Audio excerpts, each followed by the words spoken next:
Good morning, everyone. I hope everyone is well and happy this morning. And what we're going to be talking about actually is a little bit about how your body affects that concept of happy, as well as how the body and the mind work more together. Now, I've been thinking about sort of doing for the next little while.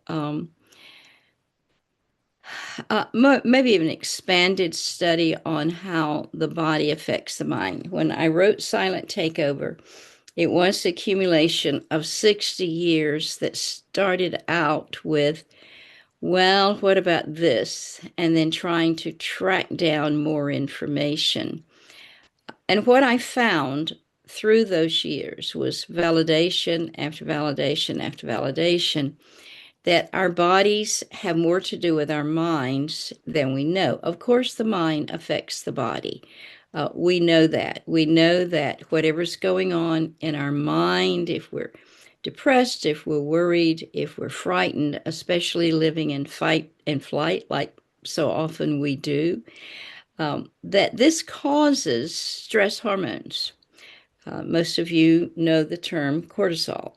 Causes cortisol to not just increase, which is it's designed to kick in when we're having to run from a bear. In essence, when we're on fight or flight, and when we realize, okay, we are being chased by a bear. Well, most of us are not chased by bears nowadays, but we use that as an example so that we can do everything faster and quicker, and we can try to figure out, do I fight this bear? Do I run from this bear? Do I climb a tree? What do we have to do? This is the way that the brain, the mind works to try to help us at all times to survive. But with the events of life that are as stressful as they are, most Americans, I actually think most people in the world, in some nations, much more so than here in America, are living daily in fight or flight. So the hormones that are being released, some of these are what we call neurohormones. They affect the neurosystem as well. Not only affect everything from how we choose our food to how well we digest our food and how our gut is able to help us get our nutrients out to our body. But these hormones that are accumulated for all sorts of reasons began to determine the neurotransmitter production, and not just the production, because you can be making too much serotonin and it won't equate happiness. It will equate psychosis. So how does this work? We've talked before about the eyes seeing food and determining, just like it says in Genesis, this looks good to eat. Now, because you've only been exposed to certain foods in your lifetime. Now, some people will have been exposed to more foods than others, of course, but you've been exposed to Franken foods. And so when your body is asking for food, or your eyes now, it's become so that system in the body, what do I need to eat? What do I want to eat? Um, has become so compromised you can't trust it anymore. You really cannot trust that if your body says, I need a hot dog, that it knows what it's talking about. So, what comes in, and this is the only little section of this that I really want to emphasize this morning, is you're going to have to become, and when I say you, I'm talking all of us, anyone who potentially listens to this, you've got to become more intentional. Most of us who have become very health conscious, we pay attention to what we eat. If we're in the grocery store, we're being selective. We're looking for organic. We're trying to figure out what can I not put in the grocery cart so I can afford the organics. This is all part of being intentional. But I think the other part that when I've thought about how the body affects the mind, we will, and if we do some more of these, we'll go into some of the deeper things about how the immune system responds and what it does to the mind, how uh, the probiotics, the prebiotics, all of this system in the gut, and we know a lot about that already, how it affects our neurotransmitter production. But there is a simplicity. We know we've talked a lot about the climate conditions, the fires in South Georgia, needing the rain, praying for rain. Around the world, discovery after discovery has revealed that now, where there are deserts, there used to be forest. What happened?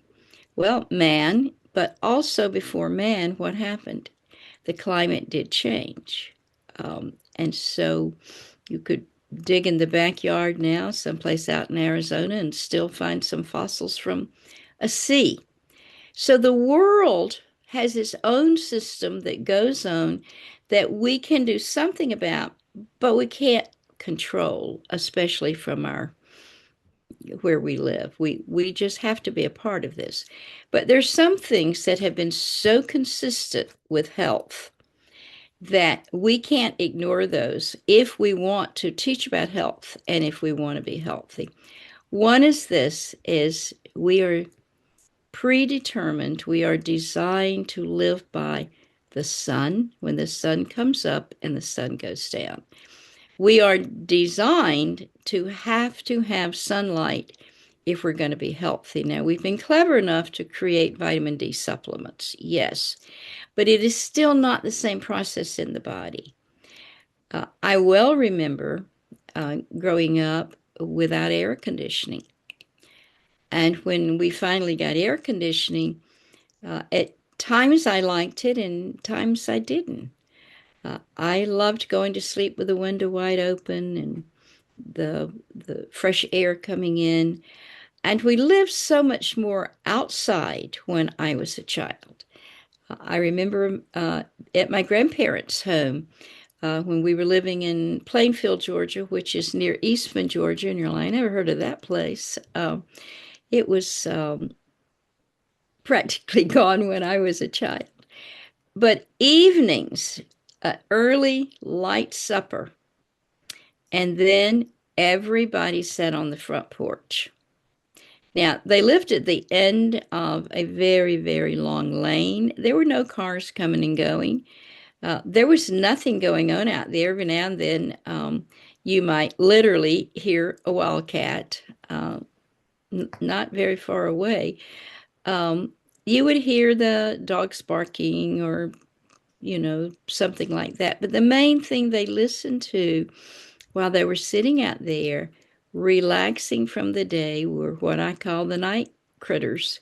All of those lovely little sounds from the insects and everything. And this created the sheer listening, created something that we're missing so much in our life. This is the preparation for sleep. Uh, so by the time they finally said, well, I reckon I'll go on to bed, people were yawning. They're ready to go to bed. And you know what? They slept. If they got up to go to the bathroom, which most of them, if I remember correctly, they didn't even have to get up and go to the bathroom in old age. They got back in the bed until a little bit before sunrise.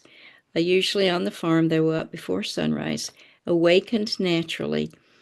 And then first thing, they had to get out into the sun, get out into the world to do what had to be done. So the sunlight clicked on this incredible system we have in our body of being prepared for the day. The beautiful sunlight in the blue skies or the gray skies, whatever the case may be, caused our bodies to create and utilize neurotransmitters that made us happier, made us more ready to deal with whatever was coming that day. And then, as a child, our foods were so much simpler. I'd not eaten in a restaurant till I was in the 12th grade. So everything was homegrown or simple little grocery stores, and we mainly ate the same foods. There were not the exotic changes, the processed foods. We didn't even have McDonald's at the time. So our bodies were getting a different type of food, and our eyes could only select from the foods we knew. And because fruits and vegetables grew seasonally, we waited. We couldn't wait every spring for the plums, followed by the blackberries, followed by the peaches, followed by the watermelons and cantaloupes. Some of you know exactly what I'm talking about. Everyone, all of this, every bit of this was replenishing, uh, it was enabling our bodies to receive what it needed to repair the damaged cells. So we are living in such a different world now.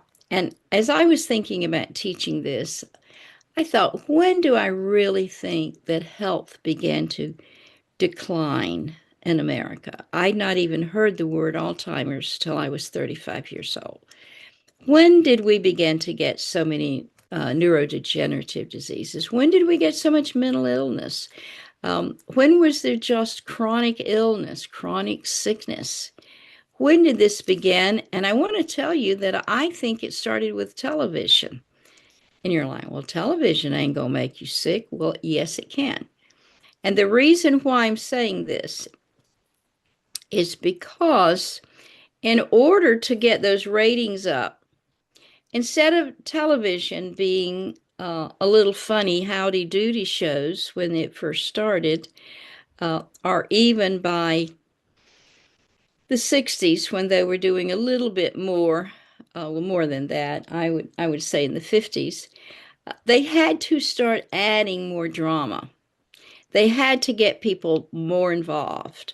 They had to get people watching segments, getting addicted to soap operas. So, what happened was the external world that we were living in began to change. Our bodies were adapted to respond. Our bodies are adapted to respond to whatever's going on. So, on TV, if a person was being chased by a bear, for example, our bodies, and you know what I'm saying is true because when you go to a movie, you will have these same responses. All sorts of things happen in your body. You're biting your nails, you're sweating, your heart's beating more rapidly because your body thinks it's real. It doesn't register, oh, this is virtual. Your mind has to say, this is not real. This is a movie. But in those early days, all sorts of things began happening with people because of radio and television. And the body began to respond as if, because it's designed to respond to stimuli, hearing, seeing, drawing conclusions from that.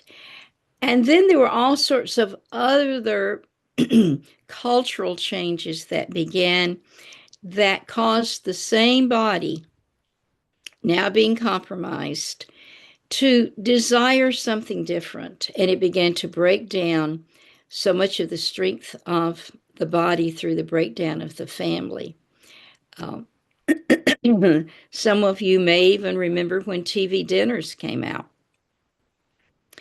People had traditionally had dinner, all their meals at the kitchen table where they did their homework as well, where this was just the gathering for the family, or around if there was a stove, heat in the house before we had central air, which contributes to the degradation of body and mind as well.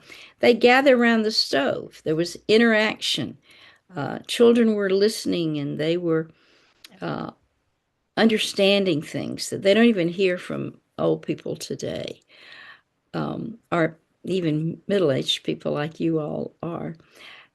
But what was happening in that shift was body and mind began to be changed. We call the soul, the mind, the will, and the emotions. And these external influences began to shift who we are as individuals and who we are as a nation. Now we are so driven by the daily news. I found that during, was it COVID or was it during something? Right now it's the Iran crisis.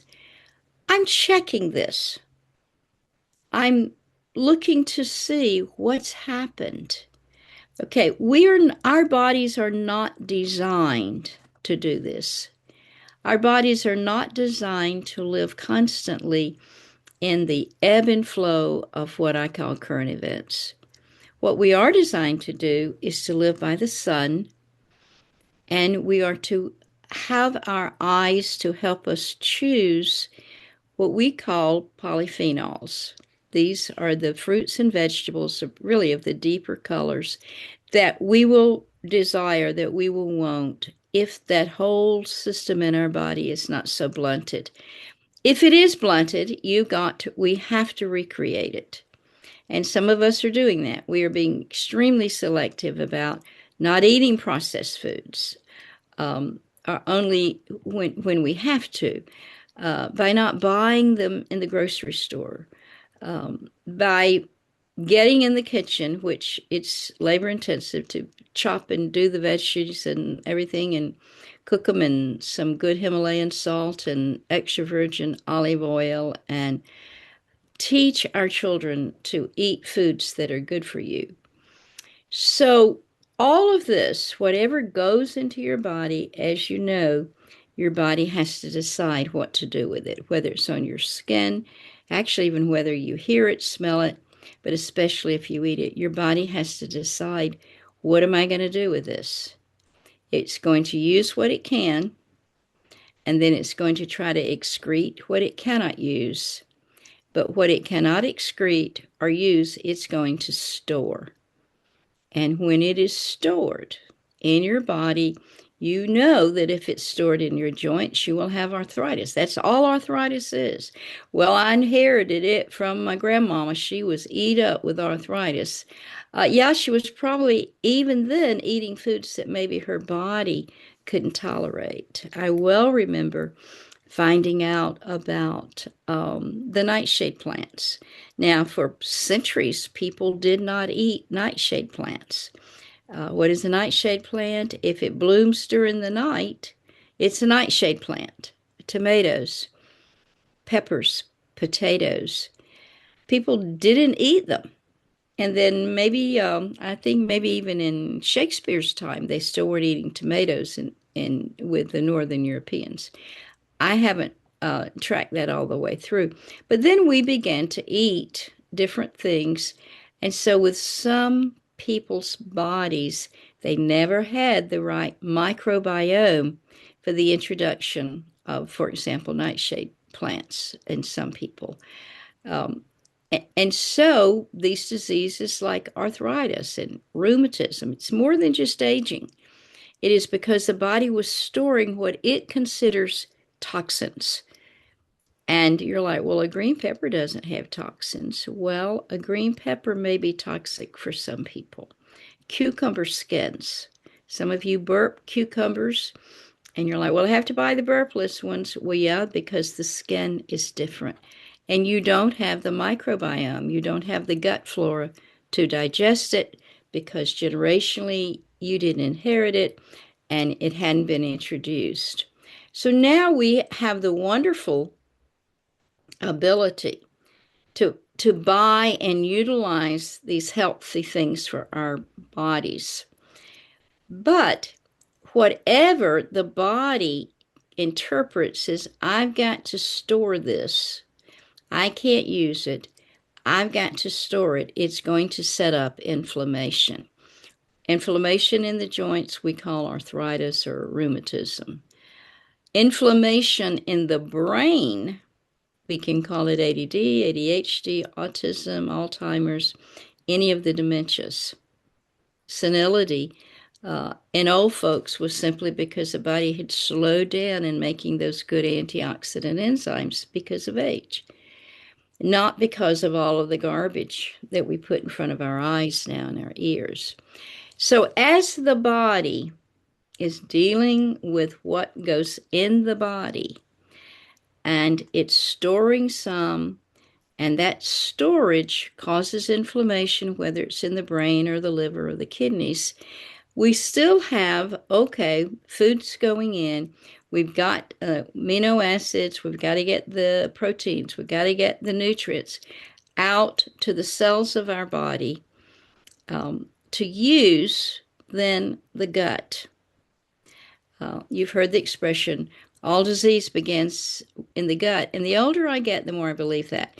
Because I am convinced now that inflammation in your gut and the inability of your gut to even live with the modern day foods and the modern day stress, because that increase in cortisol can keep your gut from operating properly and going to give you some Crohn's and some celiac and some SIBO and all of these things. It's just severe inflammation in the gut.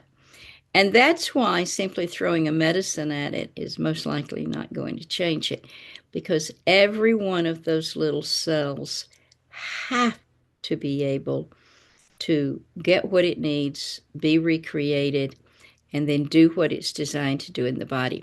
So any of these things in the body, not living by the sun is going to mess up your circadian rhythms. Yes, you can take some melatonin, but we're all designed to live by getting this sunlight, because it's like, okay, let's get everything going, guys.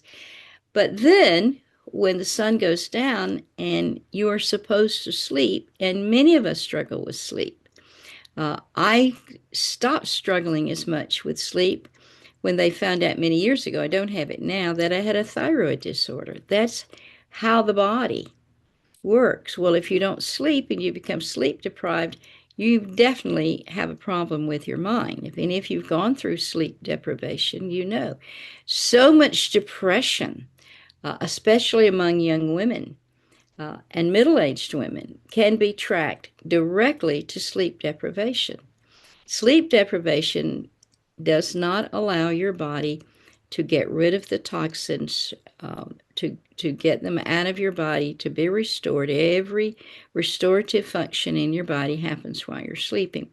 And so eventually there's going to be a breakdown. And so much of that breakdown occurs in the mind. So with the sunlight and sleep and eating the proper foods, we can do a whole lot more, as well as keeping our bodies active. We can do more to correct our mind than we can do in this country with antidepressants and psychotropics. Almost every day when I read the news, something gruesome and horrible and awful has happened. I wonder, were they taking a psychotropic medication? Uh, it's so easy to get them. Uh, a doctor who's not even well trained in it can write you a prescription. A telemed doctor can write a prescription for them. And so what we're creating is almost a mutant society that is not living by the rules of the body. And when we do not live by the rules of the body, we will not have minds that are able to do not just what they're capable of doing, but we will not have minds that are able to contribute to the common good. So, as we're exploring this over the next few weeks, I want us to, with our own selves, to be very intentional about sunlight and sleep and the right nutrition, to see what changes do we see just in how we respond, not just how we feel, but how we respond. So, Carol, let's go to questions and answers.